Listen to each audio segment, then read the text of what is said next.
Welcome back to Game Talk from the Bench. I'm your host, Drew Barreto, and today I'm here with my guest, my uncle, Andrew Barreto. And today we're going to be covering the conference finals and the NBA playoffs, as well as we got a little bit of NFL news. And one of the MLB's biggest superstars is not living up to his contract, but we'll get to that later. But to start us off, um, it is currently now game 4 for the Pacers, and the exact game is currently on right now. With it is third quarter with a minute 23 left. It is 96 to 87. I know it's been a while. It's been a week since we've had an episode out, but since then, game 3 when the Timberwolves were down 2-0 in the series, they blew out the Thunder 143 to 101. I made a TikTok about this, explaining my thoughts. Um, in game 3 with the Knicks Pacers, I also made a TikTok and Instagram on this. And in that game, Pacers were up 20 to almost end the half, and the Knicks stormed back behind Karl Anthony Towns' 24-point game, and they ended up winning 106 to 100. But last night, we're really going to get into last night's game. Game 4, Thunder, Timberwolves. It was 2-1 series, and Minnesota needed a huge win to tie up the series 2-2. And they had every opportunity to win this game. But they ended up losing 128, 126. They are now down 3-1 as the series heads back to OKC for game 5. But in the game where the Timberwolves, all the other guys on the Timberwolves stepped up, like Jaden McDaniels, who had 22, Nikhil Alexander Walker 23, DiVincenzo had 21, even Nas Reed had 11. The game where those guys stepped up is also the same game their biggest two guys did not step up. Julius Randle only had 5 points. Anthony Edwards only had 16 points. I mean, when your two best scorers combined for 21, it's they had this game. Like I said, they had two of their bench players combined for 44, and Yeah, they I see it's that. That's wow, what a game by those guys.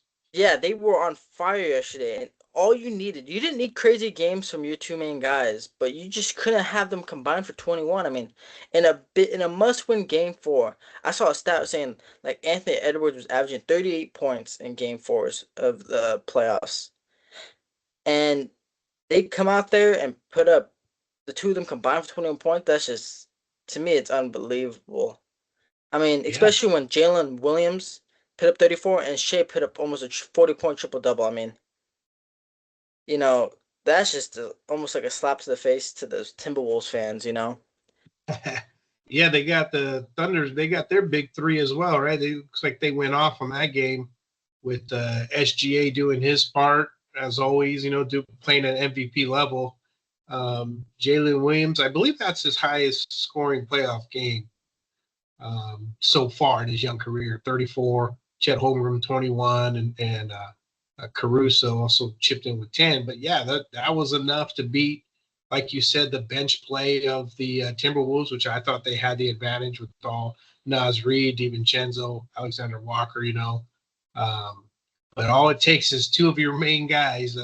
Randall was 1 for 7 from the field, and Anthony Edwards 5 of 13, struggling there. 1 of 7 from 3 point land, and that was it. I mean, you're talking 2 point difference, and just needed one of those guys to pitch in and play some good basketball. Especially like, I mean, you're down 3-1 now, and I don't have the stats in front of me, but statistically, you're down 3-1 in a series.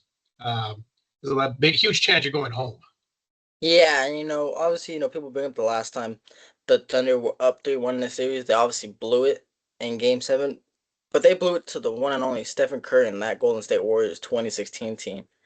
But the Timberwolves don't have a player like Steph Curry. Anthony Edwards is great. Don't get it wrong. Don't get it twisted. He is probably a top 5 player in the league, but just sometimes he's just inconsistent. If like he'll go off big one game, drop 30 plus, and then the next game he'll kind of do something like this where he'll drop like below 20.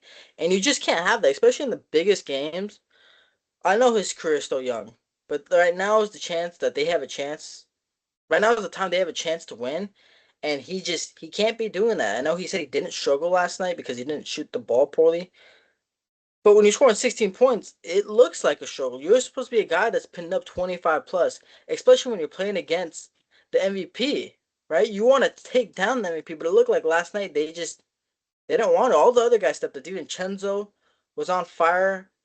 Like I said, Walker was on fire. They had guys step up, but when they needed them the most, Anthony Edwards didn't step up, and even Julius Randle. Julius Randle, who dominated, arguably the defensive player of this year, Draymond Green in the last round, has not dominated this series. And he's going up against like Lou Dort, Alex Crusoe. Yeah, sometimes he's up against Chet, but Chet is not a big dude. Yeah, he's 7'2" or whatnot, but he's a skinny dude, and just Julius Randle's just not dominating. He's not shot well either. It's a tough sight to see for those Timberwolves fans after being in Yeah, Western Conference you Finals back to figure back years. yeah, you figured yeah, Randall would have his way with that lineup. I mean, like he's had against the Lakers and the Warriors. He'd just been on fire, but yeah, you're seeing a couple guys cool down at the wrong time. Now they're facing elimination. OKC, they'll be at home with a chance to be in the finals on the line. I mean, this is a huge game, and Timberwolves, yeah, fighting for their lives to bring it back to Minnesota. Try to tie up the series, kind of thing, and yeah, we'll see. I mean, this is the growing pains too of there's a lot of young players in these Final Four right now. These Final Four teams. Um, but yeah, do they need more experience? Or even though I mean, Timberwolves they've already experienced. They've been in this position last year and didn't make it. They made some big trades to hopefully get them over that hump, right? Like acquiring. I'm drawing a blank on the guy's names they acquired. Julius Randle's one. Yeah, they acquired Rudy Gobert a couple years back. They traded away Karl Anthony Towns to get Randle. right, They acquired DiVincenzo. Um, I'm trying to draw a blank. They acquired Mike Conley. They yeah, acquired most of this team via trade. Obviously, they drafted some of these guys. Like, they got, Jaden McDaniels, Anthony Edwards, obviously. Most of this team was brought in, and like you said, they have the team, but it's just they're about to go fall back to back years losing in the Western Conference Finals in five then I can, games. and then I could see something huge coming, a change of their lineup again. I mean, this team didn't get the job done. Last year's team didn't get the job done. I mean, they're just trying to put the right formula together around Anthony Edwards to get him to the finals. He's capable of doing it. We'll see the sense of urgency tomorrow night. When it's all said and done. So we'll. I mean, I took the Timberwolves. I'm hoping that they do turn it around, but they just, when you're down like this to, who the number one seed, right? And they've already had their experience of losing in the playoffs too, and they're healthy right now. They're playing just great basketball.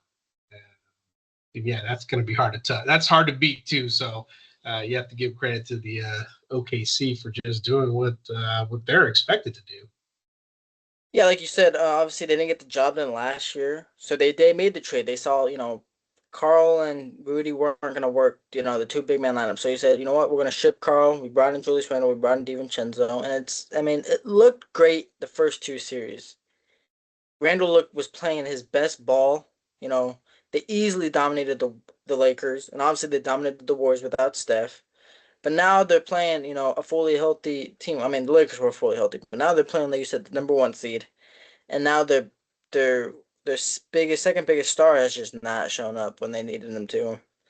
But when he did in game three, they won. He put up 24 in game three, and they ended up blowing him out. But I mean, yeah, but it's tough to beat when the MVP SGA put up 40 points. I mean, he was fantastic in that game down the stretch. I mean, and even Jalen Williams was great. Chet has just been cut into the basket. He's been playing great ball. And then obviously Dort and Caruso have been playing, their physical defense all series. And they've just been shutting it down and getting it done on both sides of the ball. I swear I was watching it live and I saw that there was like 6 minutes left. And I was like, okay, it was like I think it was a 6 point game. And the next thing I know, it was a 2 point game with 30 seconds left, and I was like, "What?" There was like no timeouts called. There was just straight basketball being played, and it was awesome. It was going. They were going back and forth, and obviously, like you said, I had the Timberwolves winning. I had them winning in six. Obviously, that's not possible now. Hopefully, they could still win in seven. But yeah, it's gonna be a tough road for them to come back Yeah, down 3-1. But it's been yeah, done before, so it's been done before, but yeah, it's a lot of work. Let's see if these young guys on the Timberwolves, have another in leadership to take this extend this series out. But good to see Santa Clara alum Jalen Williams have a great game. He was 6 of 9 from 3 point land, 34 points. He shot effectively that game. That was also a big reason why they ran away with that game. He was not running away. I mean, they won by 2 points, but still, I mean, pulled it out, I should say. yeah, he knocked down a couple of clutch shots. I remember SGA was like falling on the ground. He was able to kick it out to Williams, and Williams just knocked down a huge three to put him up five. But yeah, and then the currently in the other game, Pacers are up.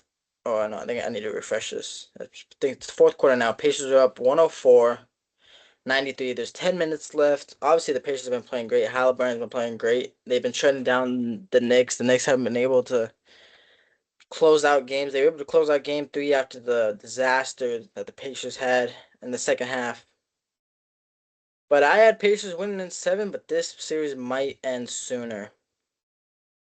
But moving on. Yeah, no, I took the Knicks, and it's like, what are they down by 10 points right now or so or something like that in the fourth quarter? And it's like, come on, man, you guys can't make this more of a series. This is about to be a shorter than expected series as well. And you have Halliburton's just playing wow at another level right now. Yeah. Um, which I'm watching him play, and it's like, you made that. I can't believe you made that. He's just making these ridiculous shots and clutch shots, and like we've been seeing in all the series that they've been playing. He's just playing at a high level, and whoever's downing them, he's proving them wrong. He's got a chip on his shoulder, right? He's got that overrated ranking, number one or number top five or whatever it is. So he wants to shut up all the critics, and they got a good team. They just have a good team all around too. So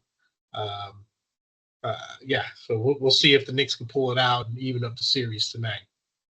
Yeah, our last episode, like I said, we didn't do an episode on Friday. But our last episode came out Tuesday during that during game one of the series. I forget the games are every other day, so all these games are happening so fast, which is still crazy to me. That the fact that these guys don't get a couple days break during traveling. But yeah, game one for them was on Monday, and I remember watching that live, and they were down like I made it like I said, I made a TikTok on game one too. They were down 14 with 2 minutes left. Aaron Neesmith became Steph Curry and knocked down a bunch of those threes. Then Tyrese Halliburton, like you said, he hit that crazy shot that bounced above the backboard and then came back Yeah, down and descended to overtime. Did the Reggie Miller choke, but they obviously didn't win the game. And I thought he won the game in that shot. I couldn't believe it, but then he saw his foot was on the line like it was Kevin Durant. But then they ended up closing down in overtime, and yeah, they just been getting the job done. But the one thing that's been hurting that hurt that Knicks team in the first two games was just silly foul trouble by Jalen Brunson and Karl Anthony Towns. They just began in a lot, like with four fouls in like the third quarter or the second quarter, and then they have them to sit a lot, and then their offense is silent.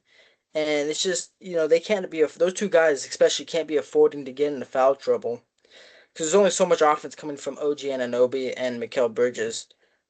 But that's what's really hurt that Knicks team. Like you said, I thought it was gonna be a long series too. I thought these teams were gonna go back and forth, especially after the way the Knicks beat the Celtics and the Pacers beat the Cavaliers. But right now, it's looking like it might be a gentleman's sweep for this Pacers team. But we're gonna move on to some NFL news. For those who don't know, Joey Bosa signed with the Bills over the offseason. However, he's now likely to be out until training camp after injuring his calf. Head coach Sean McDermott had said that they anticipate him being out till training camp, but they'll likely see during the springtime how he is. Bosa, big addition to that Bills team. Obviously, after them losing Von Miller. Bosa obviously with the Chargers his whole career put up great numbers. Obviously has dealt with injury the past couple years, and this just adds on to it. Calf injury. You know, during in the month of May. I mean, calf injuries aren't. They're pretty scary because when I think of calf, I think of Achilles. Because that's what happens to most players. They get a calf strain and then boom, their Achilles tendon is just snapped. But yeah, hope that's been something with him too, right? It's just injuries.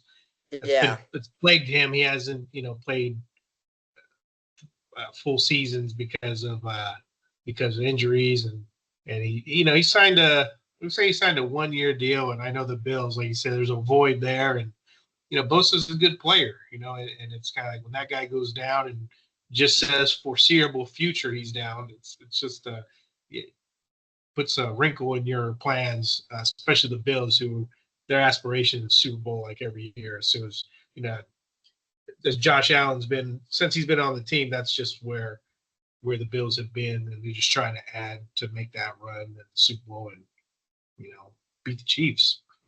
Yeah, obviously they've been close many times. Like you said, just losing to the Chiefs. They go out and sign Bosa to buff up their defense in hopes that they can, take that next step and get there.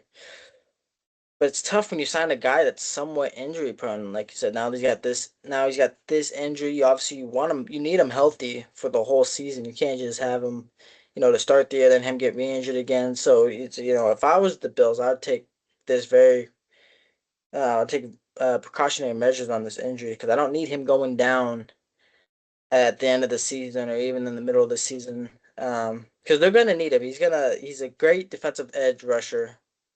When he's healthy, he's one of the best in the league. But that's been his problem is his health. He can't stay on the field. He hasn't been productive after he signed that extension with the Chargers. Kind of like his brother Nick. After those brothers signed their extensions, they haven't been the players that they were before they signed their massive deals. Yeah. But they're still great edge rushers, and yeah, you gotta hope Joey could just try to get healthy, so he could, you know, be an X factor for that Bills defense that has been, I would say, underrated the past couple of years. Obviously, they got like big name guys, but nothing too crazy. Obviously, their defense is overshadowed by Josh Allen in that offense. But yeah, it's a big injury news for them. Like I said, hopefully he can get healthy because they're going to need him this year. Especially like you said, if they want to make it to the Super Bowl and possibly even win the Super Bowl, they're going to need an edge rusher like that. But yeah, not much NFL news, but we did get new highest paid player at position. AJ Cole of the Raiders signed a 4-year, $15.8 million deal with the Raiders to make him the highest paid punter in the NFL. And I think I mean, obviously well deserving. Punters don't get paid much. He's 29. And he's been arguably the best punter every year. I mean, he's been all pro. He's, been in the Pro Bowl. Um, yeah, he's just been, he's been with the Raiders for a Yeah, while now. was about to say he's our Pro Bowler. Yeah, He's him and him yeah, and I mean, Crosby. again, that's the market. That's the market. We always talk about the market where this is how much punters are getting paid nowadays. They got to get paid too, and he's one of the best at his position, and he has been for quite some time. And yeah, it's just time for him to earn that cash that he's got. But yeah, no, it's good for him though. I mean, it always seems like Raiders have best punter kind of special teams players. You know what I mean? It's like Yeah, they quarterbacks, had wide Marquette King. receivers, they always change, but we got Shane Leckler. I mean, he goes a solid decade of just Pro Bowl level. Shit. Sebastian Janikowski, the kicker. He's Pro Bowl level. AJ Cole. Even before that, way even before that, Ray Guy, Yeah, he I was was gonna say drafted Ray Guy. in the first round. And everybody always, I remember them get a punter in the first round, and but yeah, I mean, it's just you need the guy to pin the defense, give a pin the opponent back, right? Yeah, Inside and the 20 or he's whatever. one of the best that does that to us. Every time he punts, he'll punt at 60+ yards, and he'll get them within 15 yards, within 10 yards. So yeah, he's one of the, I guess, the best punter in the leagues. He was a 3-time consecutive Pro Bowl from 2021 to 2023. He received the first team All Pro in 21 and 23. He also won NFL Special Teams Player of the Year in 21, and then in 2022 he was nominated for the Walter Payton Man of the Year. So he's got the accolades. Obviously he has a Now he, now he's got the cash. So yeah, no, yeah. Now good, he's got good the for cash. him. I mean, that's always been the last few years. Where we say, okay, what are we looking for? We don't need a punter. We got Yeah, AJ Cole. AJ Cole's one guy who's just consistently, playing well, and you could guarantee, him putting up some big numbers. yeah. Obviously punters are super underrated. Most teams like to go for it on fourth down, but every once in a while you got to punt, and sometimes punters could they'll flip the field. You could be pinned back to your 15-yard line, and your punter will take them to their 20. So sometimes punters can be huge. They could be game changers. But yeah, good for AJ Cole. Good for the punters. Hopefully that gets the punters paid more, especially with salary cap always going up every year. But moving on. First from NFL, we're gonna move on a little bit into MLB. I know we don't really talk much MLB, but Ohtani has his third straight game with the homer. He's now the first player in this season to hit 20 home runs, and man, this guy, he's just special. I mean, he did live BP the other day. He was throwing, he was hitting 96, 97 after his second Tommy John, and man, he's amazing, unbelievable when he's out there hitting. I mean, he's just, I The don't, real deal, huh? yeah, he just really is. I mean, there's not even words to describe his hitting. I mean, he's just that good. I mean, this season he's batting 296. He's got 20 home runs, 35 RBIs. But I mean, he's just a crazy hit. He's a um, two-time MVP. I mean, he's just unbelievable. I mean, last year he had the 50-50 club. This year looks like he's trying to do the same thing again. He's What's his contract? Do you know what his contract's like? I mean, he's pretty much in the his contract is I give him they probably give him a blank check at this point. I mean, he's just yeah, he already signed delivered. the Dodgers gave him a 10-year, $700 million deal. So he's got the money. Yeah, he's got the money, but it's most of it. I'm pretty sure. Oh, the whole contract is deferred, so it'll be paid out probably likely after he retires. But yeah, they gave him blank check, and obviously he led them to the World Series last year, and they ended up winning. And this year he's just on fire. And now he might be back to pitching, so we'll see how that goes. Hopefully him pitching doesn't affect his hitting, which I don't think it would. But yeah, but like I said, they gave him a 10-year, $700 million deal, and he's lived up to it.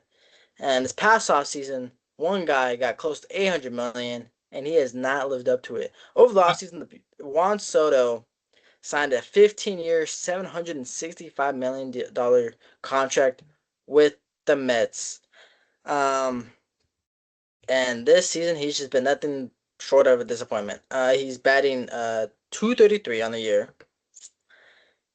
He's only got 8 home runs and 25 RBIs. Um, and yeah, I mean, obviously he was the biggest player in free agency. The Yankees were looking to bring him back after they were just in the World Series with him. He ended up taking the big contract payday from the Mets. And now he just doesn't look like the player that he used to be. I mean, in his last game, what is that, today, May 27th, he went 0 for 4. And he struck out once, and his batting average dropped to 228. Um, and he just doesn't look you like you pay he's. What it? yeah, you pay a guy. I mean, that's ridiculous money.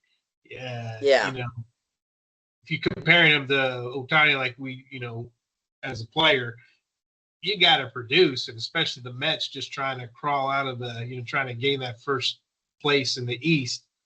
Um, yeah, you expect the guy who that's another check that they gave. There's a lot of people who were going after him, right? Like Yankees, Mets. I think that at one point the Giants were talking about possibly just going all in and picking up a big name like that, and hopefully that helps. But wow, yeah, he's definitely struggling. There's probably a lot of baseball still to play, but I would think that if the Mets do anything this year, they would need that guy to produce.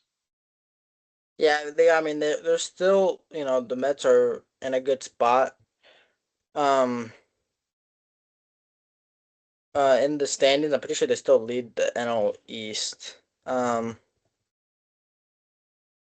yeah, they obviously need him to produce. Now they're a game behind. They're 1.5 games behind Philly. But yeah, they signed Soto. They expect him to lead this team, and he just, like I said, been everything short of that. I mean, he's struggling to hit. He doesn't look like he wants to hit. I mean, I think it was like back to back ABs where he just was taking pitch after pitch, just taking strike after strike, and then striking out back to back.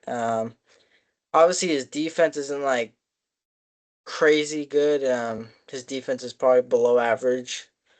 So it doesn't help them there defensively, and then like you said, he's struggling offensively, and right now it looks. If I was Mets fans, I'd probably be worried if my big almost $800 million superstar does not look like he wants to play for your team, because that would be very rough. You signed him for 15 years. He's only 26.